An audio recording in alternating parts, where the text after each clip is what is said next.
Hello friends, welcome back to our channel Gayatri homely thoughts. ఎలా ఉన్నారండి? అందరూ బాగున్నారా? మేము కూడా చాలా బాగున్నాం. ఈరోజు మా లక్కీ గాడి బర్త్డే డే వ్లాగ్ షేర్ చేస్తున్నానండి. మీ అందరి బ్లెస్సింగ్స్ మా లక్కీకి ఉండాలని మనస్ఫూర్తిగా కోరుకుంటున్నాను. సో మీరు కూడా బ్లెస్ చేసి విష్ చేసేసేయండి. ఈసారి మా లక్కీ గడి బర్త్డేకి కేక్ నేనే రెడీ చేయాలి ఇంట్లో అనుకున్నాను. దానికోసం ముందుగానే స్పాంజ్ కేక్స్ అన్నీ రెడీ చేసేసుకున్నా. నేను లాస్ట్ వీడియోలో కూడా షేర్ చేశాను. సో ఇప్పుడు ఇంకా మేమైతే చీరాల్లో సెలబ్రేట్ చేయాలి అనుకుంటున్నాము. సో ఇంకా బర్త్డే వచ్చేసి వినాయక చవితికి 1 డే ముందొచ్చింది.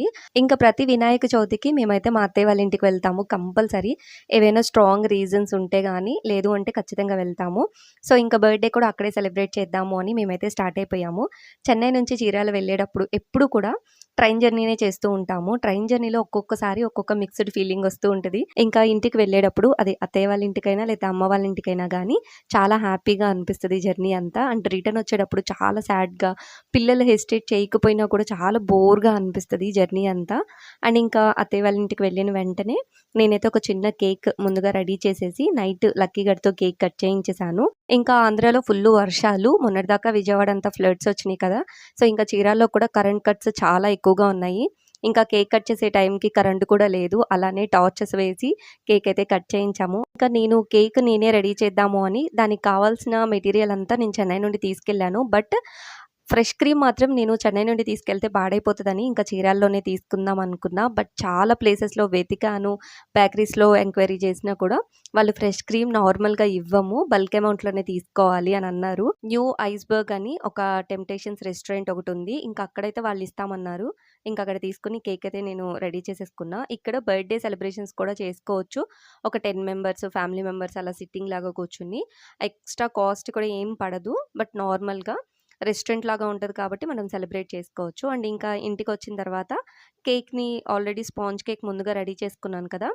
3 లేయర్స్ లాగా కట్ చేసుకొని క్రీమ్ అయితే అప్లై చేస్తున్నా. ఫ్రెష్ క్రీమ్‌ని మనం ఒక 10 మినిట్స్ పాటు బీట్ చేసాము అంటే మనకి ఈ విప్పింగ్ క్రీమ్ లాగా రెడీ అయిపోతది. సో ఒక స్పాంజ్ కేక్‌ని 3 లేయర్స్ లాగా కట్ చేసుకోవచ్చు మనం.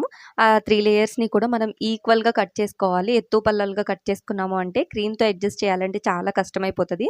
సో లైన్‌గా మనం 3 లేయర్స్ కట్ చేసుకొని ఫస్ట్ లేయర్‌లో షుగర్ సిరప్ యాడ్ చేసేసుకొని దానిపైన మనం విప్పింగ్ క్రీమ్ యాడ్ చేసేసుకోవాలి. విప్పింగ్ క్రీమ్ నేను ఎక్కువగా యాడ్ చేయట్లేదండి. పిల్లలున్నారు కదా! ఎందుకు క్రీమ్ ఎక్కువగా అని చెప్పి చాలా లైట్‌గా అప్లై చేశాను. సో దాని తర్వాత నేనొచ్చేసి పైనాపిల్ ఫ్లేవర్ చేస్తున్నాను కాబట్టి పైనాపిల్ క్రష్ యాడ్ చేస్తున్నాను. టేస్ట్, ఫ్లేవర్ తెలుస్తది, బావుంటది అని చెప్పి ఇలాగా 3 లేయర్స్ కూడా కంప్లీట్ చేసేసుకొని క్రంప్ కోటింగ్ అంతా కూడా అయిపోయిన తర్వాత ఫ్రిడ్జ్‌లో పెట్టేసుకున్నా. మనం ఫైనల్‌గా నీట్ ఫినిషింగ్ రావాలి అంటే ఒకసారి ఫైనల్‌గా మొత్తం అంతా అప్లై చేసేసుకొని ఫ్రిడ్జ్‌లో పెట్టుకొని మళ్ళీ మనం ఫైనల్ టచప్స్ ఇచ్చాము అంటే చాలా బావుంటది. సో అందుకని ఫస్ట్ 1 కేజీ కేక్ రెడీ చేసేసి ఫ్రిడ్జ్‌లో పెట్టేసాను. ఇప్పుడైతే హాఫ్ కేజీ కేక్ రెడీ చేస్తున్నా.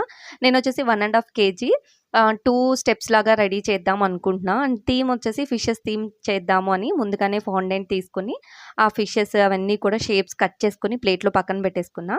ఒకసారి 2 కూడా సెట్ చేసేసుకున్న తర్వాత కాసేపు ఫ్రిడ్జ్‌లో ఉంచేసా. లక్కీ అయితే మార్నింగ్ నుంచి ఫుల్లు బిజీ అయిపోయింది.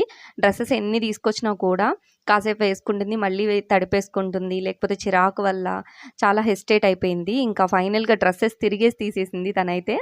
అండ్ ఇంకా చీరలొస్తే చాలు అసలు చేతికి దొరకదు. అందరూ చుట్టాలు, చుట్టుపక్కల వాళ్ళందరూ తెలిసిన వాళ్ళే కాబట్టి అలా వెళ్ళిపోతూ ఉంటది. ఇందాకడే వచ్చి కాస్త తిని పడుకొని లేచిందిప్పుడు. లేచి మాపై మెయింటెనెన్స్ చేస్తూ ఉందనమాట. ఒకవైపు నేను బయట చూసుకుంటూ ఇంకా లోపల కేక్ అది చేస్తున్నా. నేనేమి అంత వంటలు అవన్నీ నేనే చేశానని చెప్పుకోను. అత్తయ్య వాళ్ళు ఇంకా హస్బెండే చేసేసారు. మా హస్బెండ్ చాలా హెల్ప్ చేస్తారు. ఇలాంటి సిట్యుయేషన్స్ ఇంట్లో ఫంక్షన్స్ ఉంటే ఆయన ఒక్కళ్ళుంటే చాలు మనకి హెల్పింగ్ హ్యాండ్ అనమాట. అండ్ ఇంకా నేను ఫైనల్‌గా పైనొచ్చేసి లైట్ బ్లూ కలర్ అంటే ఓషన్ థీమ్ కదా! లైట్ బ్లూ కలర్ అయితే బావుంటది అని చెప్పి కొంచెం కలర్ యాడ్ చేసి మళ్ళీ ఒకసారి ఫైనల్ కోట్ అయితే యాడ్ చేస్తున్నాను. సో కేక్ అయితే చాలా బాగా వచ్చింది. టేస్ట్ కూడా చాలా బావుంది అన్నారు. అండ్ ఇంకా కేక్ చేసేసరికి ఈవినింగ్ అయిపోయింది. ఈవినింగ్ అయిన దగ్గర నుంచి ఫుల్ కరెంట్స్ అనమాట. ఒక 10 మినిట్స్ కరెంట్ ఉంటుంది. ఒక 10 మినిట్స్ కరెంట్ పోతూ ఉంది. అందువల్ల నేను ఫైనల్‌గా ఈ ఫిషెస్ ఇవన్నీ కట్ చేసిన చాక్లెట్స్ పైన ఎలా అరేంజ్ చేశాను అనేది చూపించలేదు మీకు. సో ఫస్ట్ కేక్ అయితే ఇలా రెడీ చేసేసుకున్నాను 2 కేక్స్. తర్వాత ఒకదానిపై ఒకటి పెట్టేసి ఈ చాక్లెట్స్ ఫాండెంట్‌ని కట్ చేసుకున్నాను కదా! అవి ఒక్కొక్కటి ప్లేస్ చేసేసాను. వీడియో క్లిప్ అయితే తీయలేదు కరెంట్ పోవడం, రావడం వల్ల. ఇంకా బయట కూడా మేము ఓపెన్ ఏరియా ఉంటది కాబట్టి అత్తయ్య వాళ్ళ ఇంటి దగ్గర చిన్నగా డెకరేట్ చేద్దాము వాల్ లాగా అనుకున్నాము. కానీ ఆ వర్షానికి వల్ల మళ్ళీ టెంట్స్ వేసుకొని, మళ్ళీ బ్యాక్‌గ్రౌండ్స్‌న వాల్ క్లాత్స్ కట్టేసి చాలా హడావిడయింది. ఆ వీడియోస్ అన్నీ కూడా తీయలేకపోయాను. ఇంకా ఫస్ట్ అయితే బర్త్‌డే పార్టీ అంటే మనకి బిర్యానీ మస్ట్ అండ్ షుడ్ కదా! ఒక బిర్యానీ, చికెన్, ఇంకా గోంగూర చట్నీ ఇలా అయితే ప్లాన్ చేసుకున్నాము. ఎక్కువ ఐటెమ్స్ ఏం ప్లాన్ చేసుకోలేదు. ఇంకా బర్త్‌డే థర్స్‌డే వచ్చింది కాబట్టి, ఇంకా నాన్ వెజ్ తినని వాళ్ళ కోసము రైస్, సాంబారు ఇలా అయితే ప్లాన్ చేసుకున్నాం. ఫైనల్‌గా నా కేక్ చూడండి ఎంత బాగా రెడీ అయిపోయిందో. టేస్ట్ కూడా చాలా బావుంది. అండ్ ఫుల్ సాటిస్ఫాక్షన్ అనిపించింది నాకైతే కేక్. అండ్ వచ్చిన వాళ్ళు కూడా టేస్ట్ చేసి బేకరీలో లానే ఉంది. బయట తీసుకొచ్చినట్లే ఉంది. ఇంట్లో చేసినట్టేం కాదు. అండ్ టేస్ట్ బావుంది అని చెప్పి కాంప్లిమెంట్స్ ఇచ్చారు. అది చాలా హ్యాపీగా అనిపించింది నాకు. సో, ఇంకా ఫైనల్‌గా లక్కీ అయితే మార్నింగ్ నుంచి వర్షం పడుతూ, ఆగుతూ ఉండడం వల్ల ఫుల్‌గా హెసిటేటెడ్‌గా ఫీల్ అయిపోయింది. ఇంకా మేము కూడా ఎక్కువ సేపు తనని హోల్డ్ చేయడం ఇష్టం లేక ఫాస్ట్‌గా కేక్ కటింగ్ చేయించేసాము.